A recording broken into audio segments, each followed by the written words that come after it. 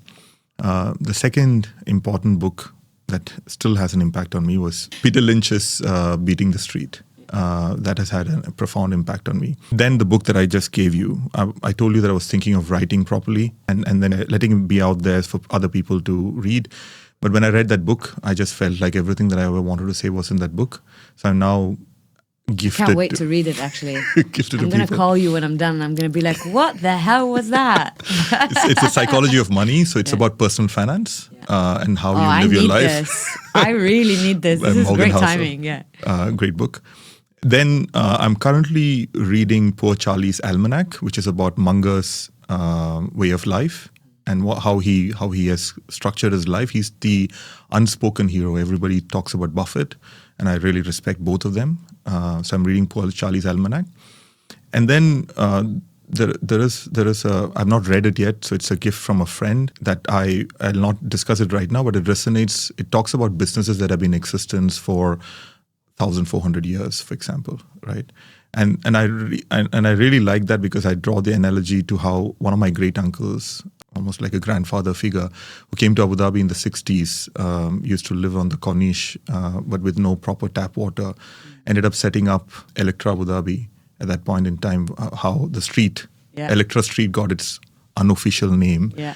And I then started drawing back the parallels of how the generations have therefore lived in Abu Dhabi and then have flourished, right? So this is about, I will tell you that name after I've finished reading the book, but I also am exploring avenues of how resilience can be built into generations and families, not just financially, but also emotionally. So I'm reading a lot about consensus-based decision-making at this point in time. And I'm trying to implement that in my own family at this point in time. So I hope Amazing, that is if people are listening to this and got to this point of the podcast, first, thank you so much. But also, you know, hopefully this list doesn't go to where all other lists go, which is, this is great books, I'm just going to chuck it, right? Yep. And I think people need to action some of the things. And if at least you've listened this far through the podcast, it means that you're interested about what we were talking about, which means that you should probably pick one of these books and read more about it. So I really hope that that is the outcome that comes from this podcast as well, at least for people that are interested in this topic. But this was amazing. And I feel like, honestly, like I needed to cut it short because I feel like I could have been sitting here for another hour. And, you know, we had a time limit on it, unfortunately, but maybe we could do another session, maybe after I've read this book. Yeah, and maybe after I've read the other book as well. That would be amazing. That would be amazing. But thank you so much. That was a great insight. Thank you so much, Weam. It is interesting for me how you have taken interest and spent time on this conversation, because I've come to a realization where people do things with an intent, and I can only see the positive intent of what you're trying to achieve here because of where I am and what I'm doing right now. And I really appreciate the opportunity to share these things with the broader community at any opportunity that I get in the future as well, inshallah. Inshallah. Thank you so much. Thank you.